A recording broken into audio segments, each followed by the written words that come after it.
यो भिडियो चाहिँ मैले सतर्क गर्नको लागि मैले भिडियो हालेको हो है।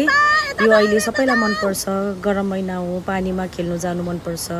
तर हामीले यो साथै याद राख्नुपर्छ कि यो पानी झरीको यो मौसममा अहिले है यसरी खोला बढेर आउँछ र हेर्नुहोस् यहाँनिर डुबेको मान्छे स्विमिङ खेल्नु जानु भनेर हामी पनि गएको थियौँ, तर हामी सेकेन्ड्सले गर्दाखेरि मात्रै बाँचेको हो।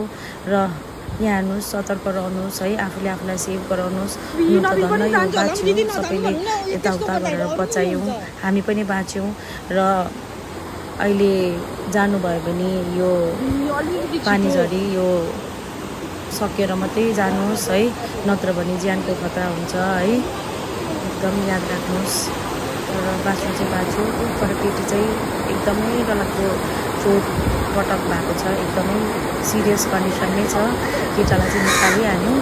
र याद गर्नुहोस् है, यो आज जो माथि रोहतकमा भएको आज बिचारा के ढुङ्गा पक्रेर बसिरहेको होला। बुझाउनलाई नजानु भन्नु नि, नबिनहरूलाई नजानु भन्नु है बाबा।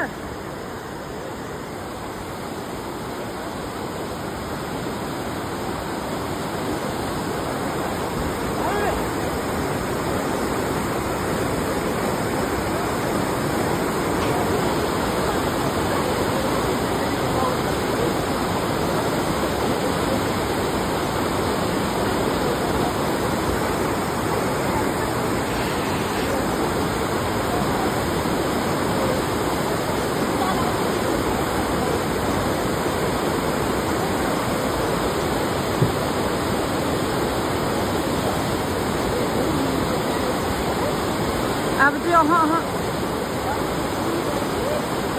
देख्यो वक्त अब हामी त म त झन् पानी कन्ट्रोल गर्नु त सक्दिनँ।